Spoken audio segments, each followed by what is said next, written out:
Good evening. Hope you're all doing well. We are learning Maseches Megillah Daf Ches, and starting at the last Mishnah on Zayin Amud Beis, about 15 lines up. No, about 25 lines up. The first of the very long lines on Zayin Amud Beis. And we are in the midst of the Mishnais of the Ein Bains, as they are known. There's no difference between X and Y except for Z. That's going to be the format of all of these Mishnais. And then the Gemara will analyze and try and pick apart some of these distinctions. On the Amud Beis, we're going to get in, on the Amud Aleph of Ches Amud Aleph, we're going to get into a semi-complex, not so hard discussion of Zav. And on the Amud Beis, we're going to get into a tough discussion about the interfacing between Zav and Saras and some of the drashas therein. I know people in the base members today were saying it's the hardest daf in Maseches Megillah.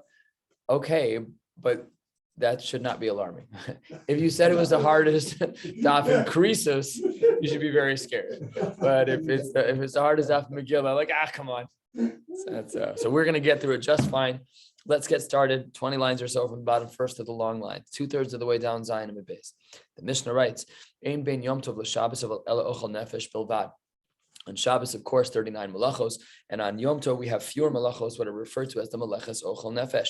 The Maseches ochel nefesh is the only difference between Shabbos and Yom Tov. The Gemara opens, and the diuk from our Mishnah, the Gemara says, is that in regards to preparations for ochel nefesh, we know ochel nefesh is mutter. What about the preparations to enable ochel nefesh, the sharpening of a knife for shchita? So is that sharpening mutter? So says the Gemara as a diuk from our Mishnah, it is not mutter. Zev is a shavin. Both Yom Tov and Shabbos would have a restriction, and therefore, third line of the wide lines. Masnisin delok Rabbi Yehuda, obviously not like Rabbi Yehuda. Rabbi Yehuda is famous for his shita in this area. Titania, Ein Bain, Yom Tov l'Shabbos al ochel nefesh, and Rabbi Yehuda matir af machshirei ochel nefesh. Rabbi Yehuda explicitly allows for machshirei ochel nefesh for the preparation of that which should be for ochel nefesh. So you have a beautiful calf, you're ready to shech it, you realize that your shchita knife is not kosher. Rabbi Yehuda says, no big deal. Go be mashchiz the knife, get a stone, sharp, do whatever you have to do. Fine, no problem at all. Now the Gemara is going to analyze each of the shitas. My time at the Tanna Kama. In this brisa that we just learned, why is it that the Tanna Kama doesn't allow for machshirei ochel nefesh?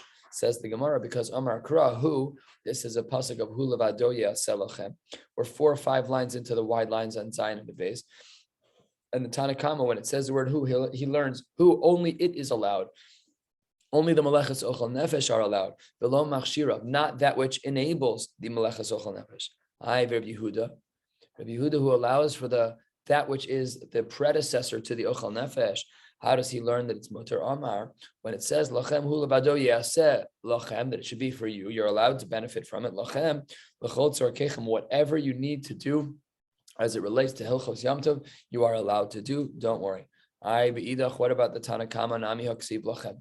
So he says the lachem, that doesn't come to teach you that you're allowed to do malacha.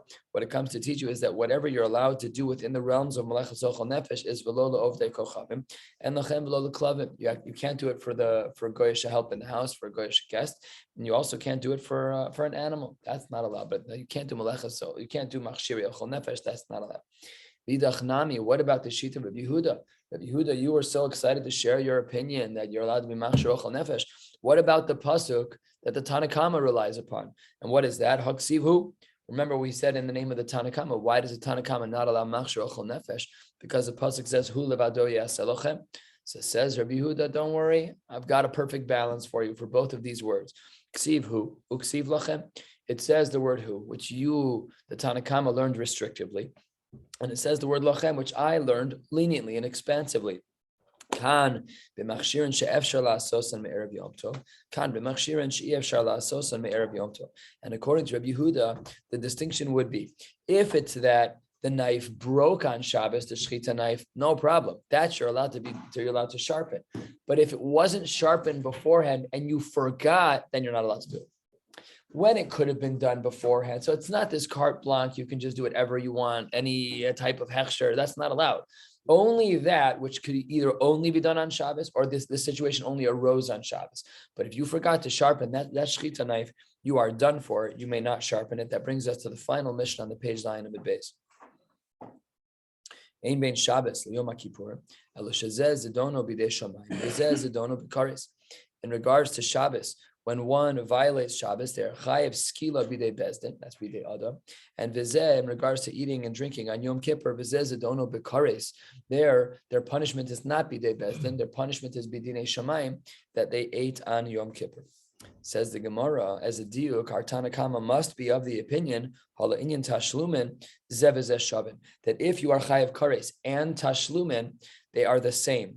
This is a principle in halacha that we call kimle b'derabamine or kamle b'derabamine, which works like this. Let's say that a person stole food on Yom Kippur and ate it. So he's chayiv tashlumin because he stole, but he's chayiv kares because he ate. So what happens when you have multiple consequences? So generally speaking, we have a principle called kamle b'derabamine, that whenever you have two earned consequences, we only give the greater of the two. So if you have kares and tashlumin, the tashlumin falls away. That's normally how we look at it. So let's see if this plays out in the Gemara. The Gemara says 12 lines or so from the bottom, halenyan tashlumin, zev vizeh shavin, that we hold kamle b'derabamine. And whose shita is that? Money, that money must nisan. It must be Rav Nechunya ben Hakanahi.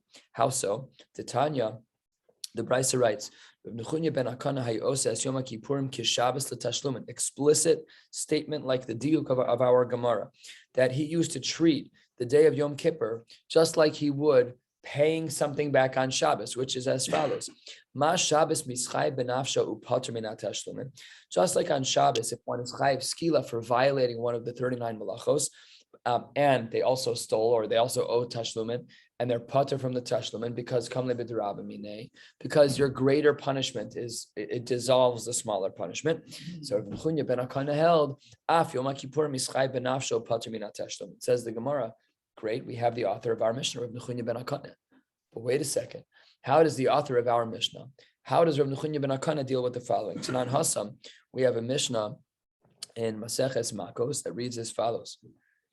Kol chayve krisus shelaku nifteru midei krisasa. This is interesting. Somebody's chayiv kares, and they were accidentally given the wrong punishment. They were given malkos. What happens to their kares? So the Gemara says, in the name of this Mishnah, nifteru midei krisasan. They are no longer chayiv kares. By the way, that's a great out. Right, that's a great deal. Like, I know you guys. Let me. Through Basin, not like. It has to be. You can't just flog the guy. No, you got. No, it has to be a real toes bestin. It does. But if that happens, by the way, do you have a chiv to say something? If you're the Baal Malkos, okay, we're not going to get into any of this. But the point here is that according to this Mishnah, it seems to be that if you are chayav kares but you get malkos, that the malkos were valuable. That's the opposite of kamle b'derabamine. Kamle b'derabamine says there's no malkos to give. Even if you gave them, they'd be useless because kamle b'derabamine. So says the Gemara, Shne'emar, how do we know that a person who's chayav kares but gets malkos, that he is pater from the kares? Because the pasuk says v'nikle achicha le'einecha. Kevan shelaka, a play on words. The language is wrong. It's nikle kuf lamed, laka lamed kufit. They're actually not the same words. So the Gemara has a drasha. Kevan shelaka. This guy who's a bal kares, he's a bal krisos, harehu ke'achicha. That once he gets the malkos, he returns to the status of achicha, of a regular yid. We know famously v'ahavta l'reacha kamocha. Yes, we have to love every Jew as long as they're a reya. But if someone's outside of the camp of being a reya, there is no mitzvah of Abba. Remember, we learned the other day, the sugya, are you allowed to be miskara against a Russia? The Russia is not a reya. The Russia is a Russia. So sometimes there's no mitzvah after by Russia. None at all. Sometimes you can even publicly say things about them. Labrius. That's what the Gemara says here. And that is Divrei, says the Gemara, Divrei of Chananya ben Gamliel. And Omar Rav Yochanan, Chalukan alav chaver Rav Chananya ben Gamliel. There are those who disagree with him. And Omar Rava Amrei Bei Rab, they learned in the base medrash of Rav Tanina the following Mishnah: Ein ben Yom Kippurim l'Shabbos, Ela shezeh zedonu b'dei shamayim zeh zedonu b'hi kares. A little bit of a different language than our Mishnah.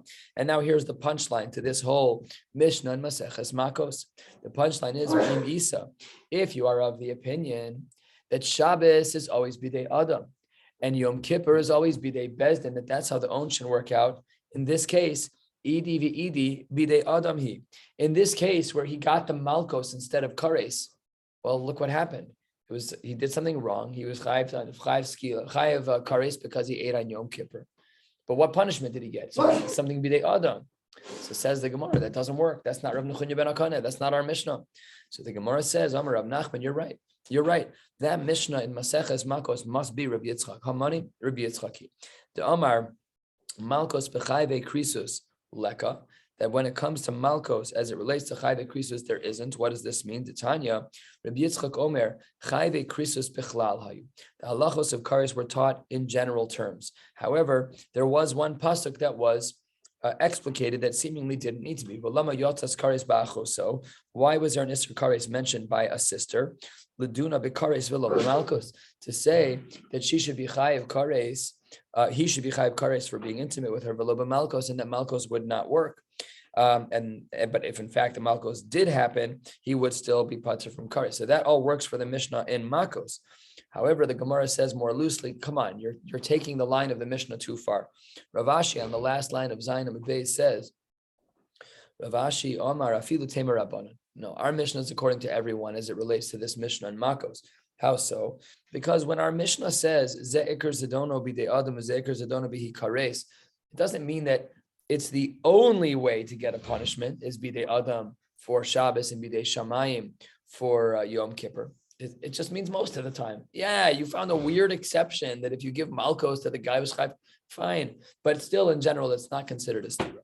Beautiful. That brings us to the top of Ches Amud Aleph at a new Mishnah, another Ein Bein. Ches Amud Aleph, top line. Ein Bein hamudar hana mechavero, lemudar mimenu ma'acha. There's no difference between me saying, I will get no hana from you, or me saying, I will get no food from you.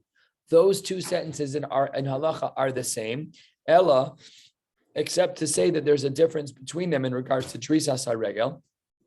The kelim she'ein osin behen ochel nefesh. What's drisas haregel? Rashi, second line, the Ramaskal drisas haregel, shehamudar hana aser likanes lebeso, that a person who says that I'm getting no hana from you, they cannot walk into your property. The hamudar maichal mutter. I'm still allowed to walk through your field, to walk through your property without that being considered hana. What's the second difference between them, says the Mishnah? Let's say a hammer. That's a kli that we don't use for ochel nefesh. So you don't have to worry about that being hana for ochel. I need to hit a nail and I'm not getting any food. I'm not going to bite the wood out of your hammer. Everything's fine. So therefore, if I'm mudar hana from you, I can't borrow your hammer. But if I'm mudar maichel from you, then I can borrow your hammer, no problem. Says the Gemara, Adiuk, third line, when it comes to kelim that are used for ochel nefesh, a rolling pin, a spatula, whatever it is, zev is a shavin, absolutely you're not allowed to use that if you're mudar hana from a person or if you're mudar ochel from a person, one of the two. Drisas haregel, says the Gemara, come on. Drisas haregel shouldn't be usher from anyone. Even if you're mudar hana from a person categorically, it should still be mutter to walk on his property because hello kapti, nobody cares. Hello kapti inshi. I don't know. It's like someone kind of pulls into your driveway for 3 seconds to make a 3-point turn. No, nobody asks. I have a driveway. Nobody asks me permission. I don't care. If you break my driveway, I'll be annoyed. But what are the odds of that? I'm much more likely to break my driveway than he is. I'm pulling into the driveway 5 times a day. Hello, kapta inshi. Why would we say that if I'm mudar hana from you, that I'm not allowed to drive in your driveway? So Amar Rava Hamani, this only makes sense according to one shita, and that is Rabbi Eliezer. The Amar Vitur Aser b'mudar hana. He takes the status of a mudar hana to the highest level to say that even things that are otherwise obvious and extraneous and not stressful and nobody ever cares, it doesn't matter. Mudar hana is just a sharp line. 0. You cannot even walk on my grass. It's a very extreme shita. Get off my property. Yeah, right, exactly. Get off my property. Well, hopefully it's not with like one of those shotguns like you see in the TV shows. But that's what the Gemara is saying here. 0. You're not allowed to benefit at all. Next, a sugya we've seen a handful of times in shots already. The Gemara says, "Ein bein nedarim lenedavos ela shahan nedarim chai b'achra yusan, nedavos eino chai b'achra yusan." There's a difference between a neder and a nedava. When it comes to a neder, when you make a commitment to bring a korban, then if that animal gets lost, you're obligated to replace it. However, if you make a nedava, which is to say that I am giving specific animal X, Betsy, the cow, and Betsy, the cow dies, so then the halacha is that you're eino chai b'achra yusan. What's the diuk here? Oh, that there's one other thing left out of the Mishnah. Says the Gemara 8 lines down, but when it comes to the Isser of Baal Te'acher, the prohibition of bringing a korban late, then it doesn't matter if it's a neder or a nedava, same exact halacha. And that's what the Gemara is trying to highlight here. All right, let's get into the next part of the sugya. Tanan Hasab, we have a Mishnah that writes as follows. Where is this Mishnah? The Mishnah is in Maseches Rosh Hashanah. Baruch Hashem, we learned that. It's also in Kenan. I think we learned that too. That was very hard. I think we did that out of Kahati. I think I made photocopies because I was such a slacker. It was terrible. Next time I got to do better. Very early. It was before the cycle. It was last cycle, 13th Machzor. I mean, early in your cycle. Yeah. Some rookie move. Says the Gemara Tanan Hasam. We have a Mishnah that writes as follows: Ezu neder haomer hare alai ola. I conceptually, neder, am accepting upon myself to bring a korban to the Beis Hamikdash. If I say that on the individual that you yourself you're agreeing to that, that is called a neder. Ezu nedava haomer hare zu ola. Animal X is going to be the right animal. The difference between them is that if in regards to a neder you accepted upon yourself to bring an animal, any animal, then you have to replace it. If I only accepted to bring a specific animal, if the animal dies, gets stolen, or is lost, because you were only obligated to give that one animal. It says the Gemara Minani Mili. How do I know that this is true? And the Gemara gives a Gavaldic answer, a playoff of the pasuk itself. The Tanu Rabban and the rabbis teach us in a brisa. The pasuk says, "V'nir tzalo lechaper alav," that there's ritzui and he's going to get kapara alav. And Reb Shimon picks up on that word. Reb Shimon Omer es she'alav chay b'achra yuso. When we are dealing with a case of alav, when you said hare alai, that's when you're chay b'achra yuso. Ves she'eno alav. But if you didn't accept it upon yourself, then eino chay b'achra yusan, and that is the difference between a neder and a nedava. That a neder is where you say hare alai, and the pasuk says alav, play on the words, and then the other way, of course, by a nedava you would not be chay. My mashma, how is the pasuk to be understood? Right before the middle mishnah on the page on Chesed Aleph, Amar Rabbi Yitzchak bar Avdimi, Kevan de Amar alai. Once a person says about themselves hare alai, that it's time for me to bring a korban neder, so then. It's as if you have a weight on your shoulders, just sitting there waiting to be removed. And until you do that, you're chayav. Lost the animal died, animal got, still doesn't matter. You brought upon yourself a chiyuv by saying hare alai. That brings us to the next Mishnah. We're going to turn on our brain to whatever this next level is in the gear shift. And on the next page, we're going to go into overdrive a little bit. Does that still exist anymore? Okay, the Mishnah says, Ein bein zav harosh te rios l'rosh shalosh ela korban. Let's review. There is a malady that expresses itself in the form of a discharge. It is not zera and it is not dam. It is its own discharge. And a zav is a man who has this, and the halachos for women are slightly different. But for a man who has these re'ios, harosh te rios, if he has 2 re'ios or if he has 3, there's no difference except for a korban. And it's implied that the korban applies on the third re'iyah. Let's discuss in the Gemara. What's implied from the Mishnah? If the only difference is korban, then it must then be that in regards to mishkav umoshav, in regards to the tumah of a zav sitting on top of something, he therefore automatically makes it an avhatuma like himself. Or in regards to sfiras shiva, of counting sheva nikim, of having 7 days.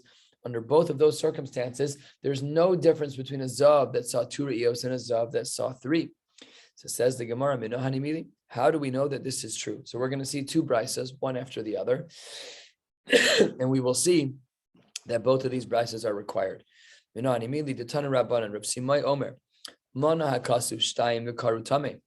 one pasuk, the Torah says the word zav twice, and it's followed by the word tameh. And then in another pasuk, it's shalosh. It has the word zav 3 times, and then v'karu tameh, and then it shows the word tameh. How does Rav Simai explain these 2 psukim? It must be shtayim l'tuma. It must be that when a man has a zav discharge for the 2nd time, he becomes tameh. This shalosh l'korban, and the 3rd time he has a re'iyah, then he's obligated to bring a korban as well. I ask the Gemara, Maybe we should say that by the second re'iyah, there's tuma and no korban, and by shalosh, it should be lekorban velo tuma. You should be obligated to bring a korban, but maybe there's no tuma. Says the Gemara, respectfully, that's completely illogical. If you became tamei at step 2, how did you become not tamei at step 3? Amris, we already said, achelo rosh shalosh rosh dayin. You can't say that you're not tamei by re'iyah 3 if you are tamei by re'iyah 2. It's just flow of events, right? It's backwards logic. It doesn't work. Says the Gemara, okay, fine, I got you. The Amar, a little bit more than halfway down, maybe we should say shtayim lekorban v'lo latuma, shalosh af latuma. Maybe we should say that when the Zob sees his second re'iyah, that he's obligated in a korban without tuma, and only at the third re'iyah is he also going to be tamei. Says the Gemara, lo salka daitach, you cannot say such a thing because we have a brisa that explicitly removes that as a possibility. 2/3 of the way down, the brisa writes to Tanya, that HaKadosh Baruch Hu will HaKadosh Baruch Hu will provide kapara through the kohen mizovo from his discharge. So we have to translate this word. Mixas zavin mivian korban. Mixas zavin ein mivian korban. There are some zavin, some people who have this malady who bring a korban and some don't. And says this second brisa, how does this work out? And the brisa answers, Rosh Shalosh, maybe, that if the person had 3 re'iyos, then he brings a korban. Shtayim, but if he only saw 2 re'iyos, maybe he'll be tamei, but he will not bring a korban. The brisa asks, eino ella ra'a beis maybe. Shalosh eno maybe. Maybe we should assume that the korban starts at number 2 and not at number 1 and not at number 3. Says the Gemara, you're out of order. Amris an shalo ra shalosh rosh time. That you can't treat the third korban any less than you treat the second. You can't say that you're chayiv in a korban on the second one and not chayiv on the third. You're already chayiv on the second one. It doesn't make any sense. So the Gemara says that's why we have these 2 brisas that are meant to work together. Yin and yang, to make sure that we have clarity. And the Gemara articulates this in a way which is not so common to see in regards to brisas. The itzrich de Rav Simoi, the itzrich mizovo. We needed the initial drasha of Rav Simoi, who counted the number of times it said zav in the pasuk, 2 followed by 3. We also need the pasuk in the second brisa, the drasha of mizovo, for the following reasons. 10 lines from the bottom. The mida Rabbi Simoi, if I only had the initial brisa, have a mina kikushian, we would have been left with our question that the Gemara asked above about maybe we can say that tuma, that the korban started with the korban started with number 2 and the tuma was added with number 3. We didn't know the answer to that question without brisa number 2. Kamash malan mizovo. We used that second brisa to make sure we properly understood the first brisa. V'i mizovo, and if we had only used the second brisa, then lo yadana kama re'iyos, I wouldn't have known the right breakdown. That was Rav Simoi's whole drasha, 2 and 3. Kamash malan de Rav Simoi. So says the Gemara, that's all well and good. And if we were to stop right here, we'd have some clarity as to how our Mishnah got to the point of saying that a person who has 2 discharges is going to be tamei but not need to bring a korban, and only with the third will he bring a korban. We have the Mari Mekomos for that, clear, kaftor v'ferach. However, the hashta de amris mizovo l'drasha, once you say mizovo, once you say that there is that there is a discharge and we use that as a drasha, what do we do with the next time the word mizovo is used? We have another pasuk by Zav that says mizovo. And how would we then darshan that? Says the Gemara, that's needed for another halacha. The pasuk says, that when the zav becomes tahor, when is he allowed to start counting his sheva nikiyim? That's only when he stops having these discharges. What does the word mizovo mean? What's the drasha? Below mizovo v'nigo. So this is where things get a little bit more complicated in this sugya. And here what the Gemara is saying is that the drasha of mizovo is to teach us about a very unique case. The unique case is where a person is a bal zav, and he also has tzaras. So if he stops having the zav discharges, but he's still a bal tzaras, So he's still allowed to do Sheva Nikim. That's what the Gemara means. Mizovo v'safar. What does it mean from his discharges? And he should count. Limed al zav bal shtei re'iyos shaton sfiras shiva. We learn about a person, about a man who saw 2 re'iyos by a zav, that he requires Sheva Nikim. Says the Gemara, I don't need a pasuk to teach me that he has to do Sheva Nikim. Says the Gemara, 2 lines from the bottom, V'alo dinu. It's very logical to assume he needs Sheva Nikim. Why? We'll see that this logic will not hold up. If, as we said earlier, as this Gemara opened in the middle of the page, that both a zav shtei re'iyos and a zav gimel re'iyos, that he is going to be metame mishkav umoshav, that any mattresses that he sits on, all of them become avatuma. Lo yehe, isn't it obvious that we would assume that ta'un sfiras shiva? Of course, he has to count 7. Mishkav umoshav is a high level of tuma. So says the Gemara, that's not correct what you're saying. Top of Chesem and Beis, we're going to go to the Mishnah 6 lines from the bottom. We have a halacha in Zav that we didn't discuss yet, at least not here. We have discussed it in Shas, which is Shomeres Yom Keneged Yom. Shomeres Yom Keneged Yom is about the first discharge. That if a man has 1 discharge of Zav, so then he's Shomer Yom Keneged Yom, or a woman is Shomeres Yom Keneged Yom, that first day they don't have full Zav status. They're kind of like in limbo. So that's what the Gemara says. And from Shomeres Yom Keneged Yom Tochiach, we could learn that the logic that you tried to say, that because if someone has Tumas Mishkav Moshav, they therefore have to count. No, it's not correct. Because this Shomeres Yom Keneged Yom, what's the halacha there on top of Chesed Beis? Shemetama Mishkav Moshav Eina Teuna Sviras Shiva. No. She saw 1 discharge, and we used to know in women's calendars when they tracked them better, women knew that blood during certain times of the month was dam nida, menstrual blood, and other blood was going to be dam ziva. That's why we have Sheva Nikim now for people who keep Hilchos Nida from women, because we don't know if the blood that they're seeing is dam nida or if the blood that they're seeing is dam ziva. And because dam ziva midoraisa requires sfiras Sheva Nikim, and because we don't know whether or not she's a nida or a zava, so therefore we require women to do Sheva Nikim. Sheva Nikim has nothing to do with Hilchos Nida. It's a din that we imported from Hilchos Zava. Yeah, why can't we know? Why can't we keep track of that?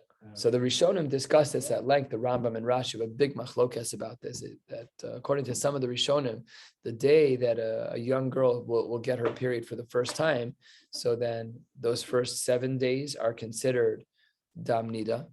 Any blood that occurs during those days. The next 11 days during that cycle would then be dam zava, and then 7-11, 7-11, 7-11 until she has a baby, until she's misulekas damim, and then the count starts over again. That's one sheet in the Rishonim. The Rashi has a different count. Whole long story, but the point is that nowadays we don't count like that. So it's a problem. Also, we messed everything up. If people use an IUD, they use some type of birth control. There's so many kinds of birth control. Then when a woman bleeds out of the blue, we have no idea what it is because it's all medically controlled. So we have no idea what's going on. It's today, forget about it. Today we're done for. But even in the past, even before birth control was ubiquitous, the poskim were still very clear that we don't try and calendarize which dam is dam ziva and which dam is dam nida. We just assume that out of the gates that any blood could be dam nida or dam zava, and therefore if she sees 3 days in a row of blood, by definition she has to keep Sheva Nikim. We're even more makbid than that. We're super firm about it. Even tibas dam kecharda, the Gemara says, we're even more strict. Okay, let's continue because we have Ma'ariv soon. Well, at least as it relates to this page, it's soon. So it says the Gemara,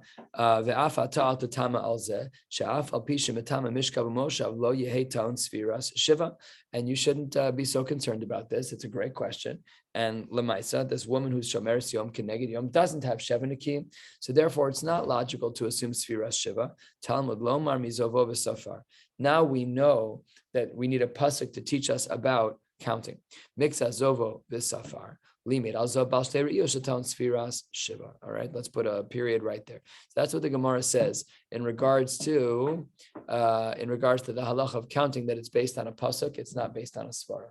It's based on a pasuk. So that means that there's a din d'oraisa for a zava to count Sheva Nikim from the time that she finishes bleeding, and for a man from the time that he finishes having a zav discharge, he has to count Sheva Nikim starting with 2 re'iyos. If he only sees 2, he can start counting right away. And they would wear a pouch in order to ensure that they were not losing sight of the discharge because it's a din d'oraisa status. Good. Then the Gemara has a technical problem.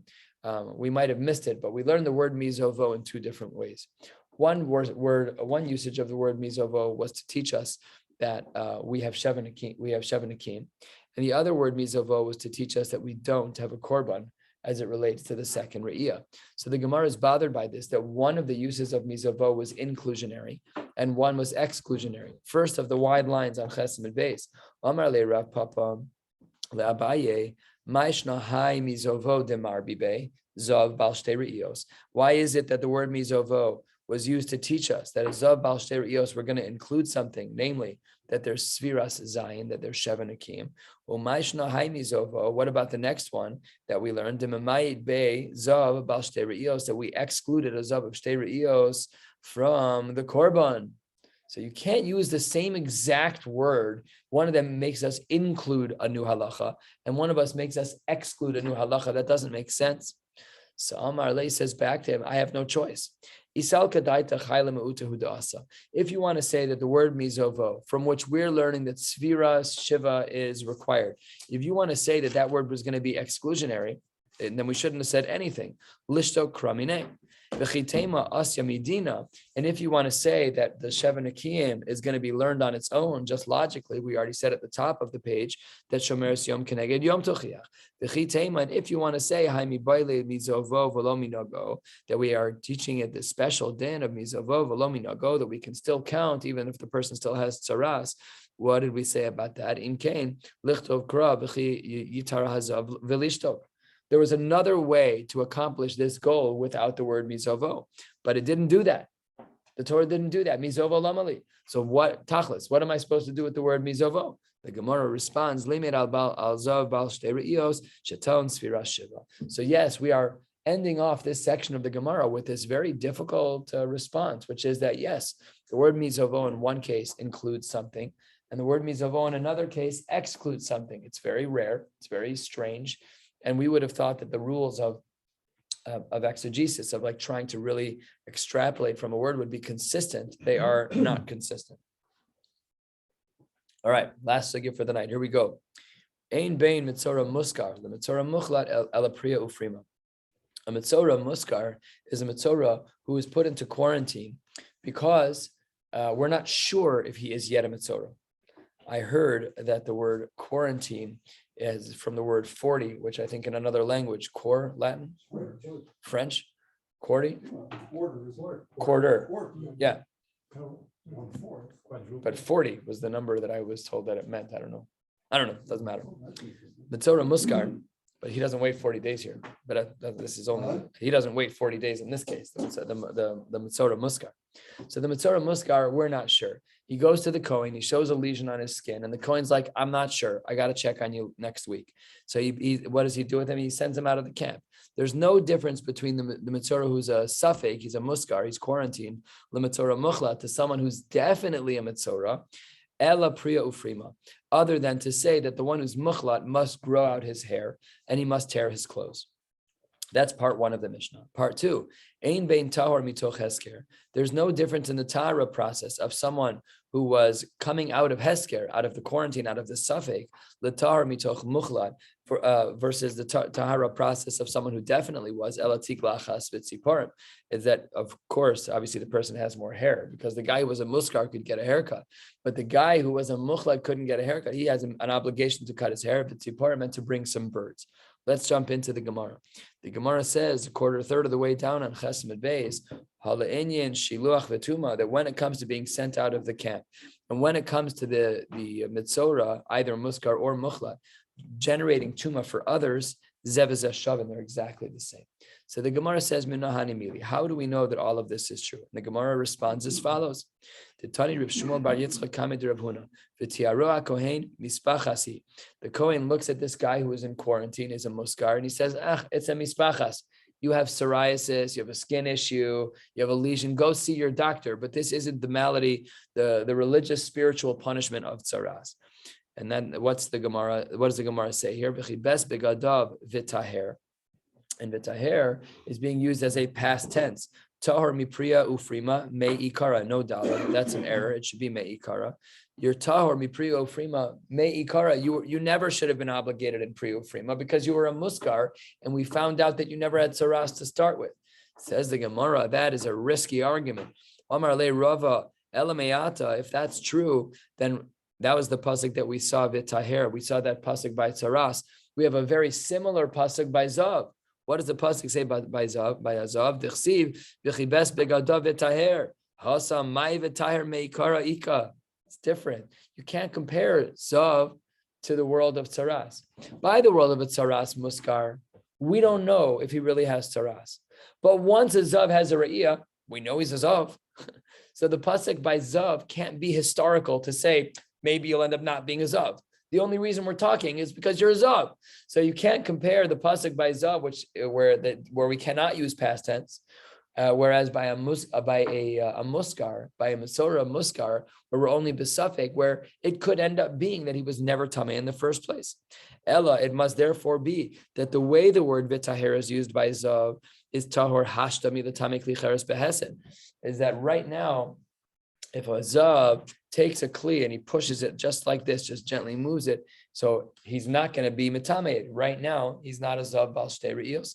So says the Gemara, and afal gav, the hadar chazi, and even though in the future he may still see more re'iyos, he may become a Zav gadol, he may end up having 3 re'iyos.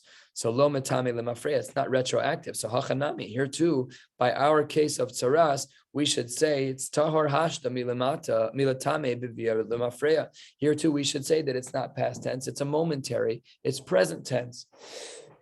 If that's true, then we're left with the following question. We had asked in the Gemara at the opening, Minohani Mili, how do we know that a muskar doesn't have to do priya ofrima? And we said it's from the pasuk of B'chibes begadav v'taher. But if B'chibes begadav v'taher by Metzora is similar to B'chibes begadav v'taher by Zav, and Zav can't be past tense. And if that's true, then maybe the same language v'taher also can't be past tense. And if that's true, we don't have a Mari Makom to know that a muskar doesn't do priya ofrima. So says the Gemara halfway down, you're right. Ela amar Rava mehacha. The reason we know that a Metzora muskar, that a Metzora who's been quarantined besafek, that he doesn't do priya ofrima, is because of the following pasuk. V'atzarua asher bo hanega, the tzarua, the leper, who has a lesion on him. Misha tzaraso tzliya begufo, yotza zeh she'ein tzaraso tzliya begufo. We're only talking about people whose tzaras is really within their body, halachically speaking, and yotza zeh to exclude someone who tzaraso tzliya begufo asher bo haneg begufo ela b'yamim. This guy who's a muskar, who ends up becoming a tahor, all we have to do is wait, and his taras is going to go away. It's not the Jewish version of the skin issue. It's just a medical version of the skin issue. So therefore, there's no priya ofrima. So Amar le Abai says, hold on one second. That doesn't work because we have a similar language in another pasuk. Amar le Abai elamayata. If this is true, what about the pasuk that says Kol Yemei Asher Hanega Bo Yitma? All of the days that the lesion is there, you will be tamei. Misha Taraso Tzli Begufo Hu Deton Shiluach. Maybe we should say that only when a person is a muchlat, he's definitely a metzora. That's when he should be subject to shiluach, to be sending out of the camp. But if it's not leprosy properly, if it's not saras mamish, then ein ton shiluach. Oh, that's a good argument. Maybe we should assume that the shlichus of kicking them out of the camp depends on if you're a muchlan or a muskar. Says the Gemara, if you really wanted to posit that, it means you didn't learn our Mishnah. Our Mishnah says, Ein bein mitzora muskar le mitzora muchlat al priya ofrima. That we said. And what did the Gemara say about our Mishnah? We have black on white in our Mishnah that both a muchlat and a muskar, I should say the diuk is black on white from our Mishnah, that the muchlat and the muskar both get shiluach. So says the Gemara, you can't compare the two psukim. Amar le yemei and kol yemei. The rabos mitzora muskar l'shiluach.